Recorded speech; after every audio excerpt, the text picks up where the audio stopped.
Salam, hər vaxtınız xeyir olsun. Mən Təbriz Salmanov. Bu gün sizlərə heç bir yerdə olmayan, heç bir kanallarda olmayan son 2026 yanvar qəbul suallarını paylaşacağam. Baxaq, ilk sualımız şəbəkələr mövzusuna bağlıdır. IP ünvanının hər bir oktetindəki ədəd ən çox neçə ola bilər? IP bilirik ki, 4 dənə oktetdən ibarətdir, yəni 4 hissədən ibarətdir və 0-255 aralığında qiymət ala bilər. Yəni maksimum 255 ola bilər. İkinci təhlükəsizliklə bağlı bir sualdır. İnformasiya mühafizəsi, informasiya təhlükəsinin təmin olmaq üçün həyata keçirilən kompleks tədbirlərdir. Bəli, bunu materialda da qeyd eləmişdik. İnformasiya mühafizəsi təhlükəsizliyin təmin olmaq üçün həyata keçirilən kompleks tədbirlərdir. Bir doğru cavabdır. Həqiqiliyi təsdiq etmək üçün istifadə edilən metod avtorizasiyadır. Xeyr, yoxlama prosesi autentifikasiyadır. Avtorizasiya isə öncədən təyin olunmuş səlahiyyətlərin həyata keçirilməsidir. Yəni, təsdiqdən sonraki proses avtorizasiyadır. Biometrik autentifikasiya insanın fiziki bioloji xüsusiyyətlərinə əsaslanırdı, psixoloji yox. Skimming, bəli, skimming hansı ki ATM, post terminallarda və s. bunlara yerləşdirildi və bizim kart məlumatlarımızı oğurluyurdu. Düzgün cavab 1 və 4-dür. 58-ci sualda Word 2019-un layout tabının paragraf qrupundakı right hissəsinə right sağı deməkdir. 1 sm yazdıqda nə baş verər? Qeyd olunmuş abzas və ya abzaslar, yəni baxır biz bir abzas seçmişik, yoxsa 3 abzas mı, 5 abzas mı və s. Sağ kənarı 1 sm sola sürüşdürülür. Yəni sağından boşluq buraxılır. Biz ora 3, 5 yazanda sanki bu tərəfdən belə deyək, sağdan sola doğru itələyir, elə düşünün. Sağında boşluq yaranır. Left versəydi, fikir versiniz, bax bu işarədən də onu görmək olar. Soldan sağa. Deməli, right verdiyinə görə sağdan sola doğru, yəni 1 sm sürüşəcək. 59-cu sualda asan bir sual idi. Deyir, hansı düymələr kombinasiyasından faylı yaddaşda saxlaya bilərik? Yəni, save edə bilərik. Ctrl, S. Save as desəydi, tək F12 götürəcəkdik. Ctrl F12 isə open'dır. Ctrl onun digər versiyası. OSI modelinin hansı səviyyəsində bəzi verilənlər bloklarının etibarlı ötürülməsini təmin edir və səhvlərin aşkar olması üçün verilənlər blokun əvvəl və sonunda müəyyən sayda idarə edici bitlər yerləşdirilir. Bu da kanal səviyyəsinə aid olan bir ifadə idi. O səviyyələrə xüsusi diqqət edin, bir ardıcılığına diqqət edin. 7 səviyyə var. Son imtahanlar test salınırlar ardıcılıq olaraq və hərəsinin nə işə yaradığına da baxın.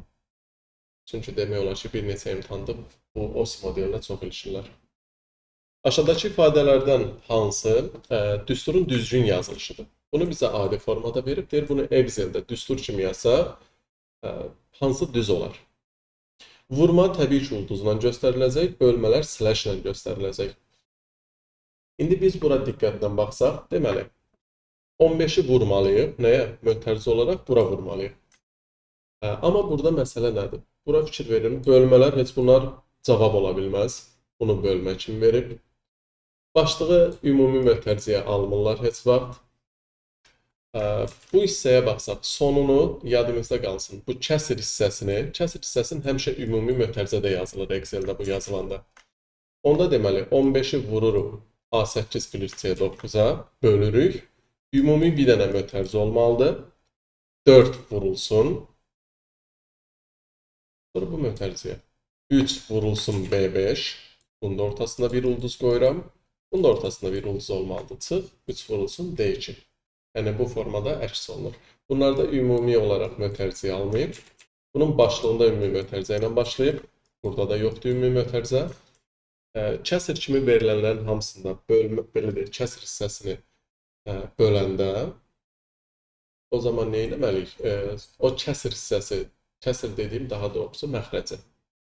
Məxrəc hissəsi bütün mötərizədə olmalıdır.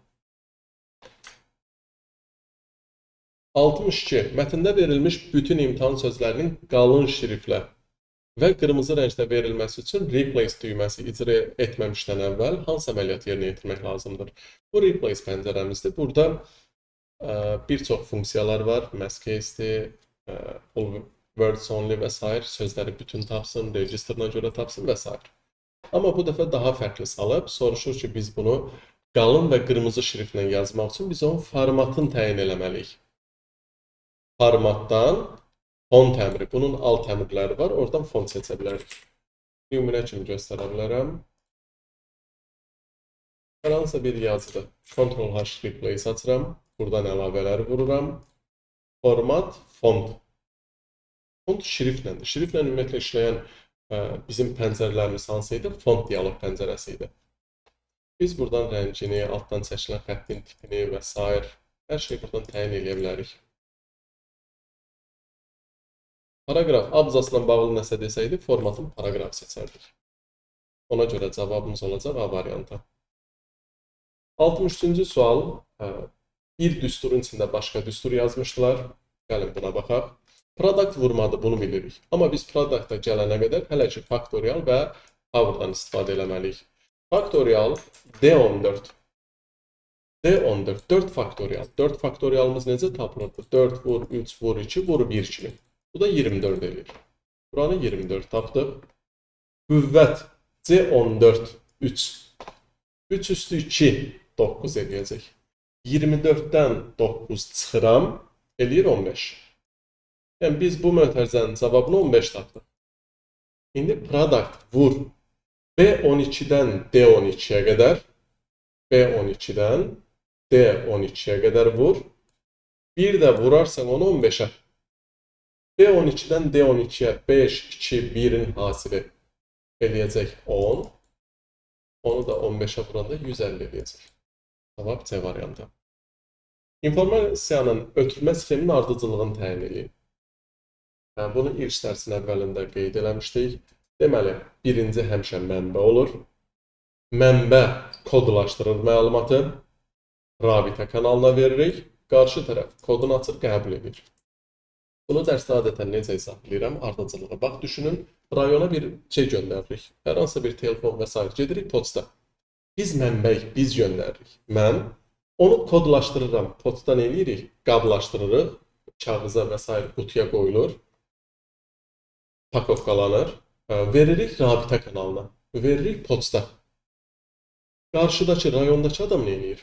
Əvvəlcə onu kodunu açır. Dekodlaşdırır. Görün, bu mənə gələn nədir? Düzmü gəlib, səhvmi gəlib? Bəli, onun məhsullucusu ondan sonra qəbul edir. Mənbə kodlaşdırır, rabitə kanalı, kod açan, sonra qəbul edəcək. Ardıcılıq belə gedəcək. Servis proqramları sistem 2 yerə bölünürdü. Baza servis. Servis aid idi diagnostika, utilit, antiviruslar. Yəni, bu 3 proqram. Əməliyyat sistemi bazaya aiddir. Tətbiqi adından görsən tətbiqidir, ekspert də tətbiqi proqramlara aiddir. 66. Əslində savad ölçməyən bir sualdır. Yəni, lazımsız sual kimi düşünürəm bu sualı. Deyir, slayder nömrəsinin üstündə maili xətt olur. Bilirik ki, biz bu hissəni bilirik. Bu sualı belə verə bilərdik ki, slayder nömrəsinin üstündə niyə xətt çəkilir? Deyərdik, gizlədilir. Və biz bunu slide show-dan gizlədirik. Amma bizdən bunu soruşmur. Deyir, hansı görünüş rejimlərində gizlədilmiş slaytların nömrəsinin üstünə xətt çəkilir. Baxın, burada ikinci slaydı gizlətmişəm, üstünə xətt çəkilib. Normalda bu görünür. Bir də slide sorter-da fikir verirsiniz. Burada görsənir. Outline-da görünmür, xətt yoxdur. Note space-də yoxdur. Reading view-da da yenə yoxdur.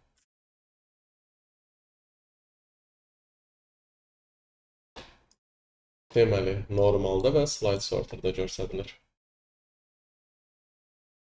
İstənilən informasiya xarici yaddaşda fayl kimi saxlanılır. Şəkil, video, mahnı hamısına sayılacaq fayl. Ransomware hücumlarına aid deyil. Baxın, konspektdə belə bir qeydimiz var idi. WannaCry-la Petya ransomware virusları. Ransomware bildiyimiz kimi fidyədir. Yəni, hər hansısa bir şeyi şifrələyib, qarşılığında bizdən pul və s. istəyir. Bu ikisi aid olanlar idi. Bizdən də testdən nəyi soruşur? Aid olmayanlar.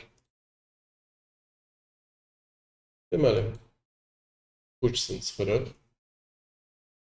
Trojan nədir?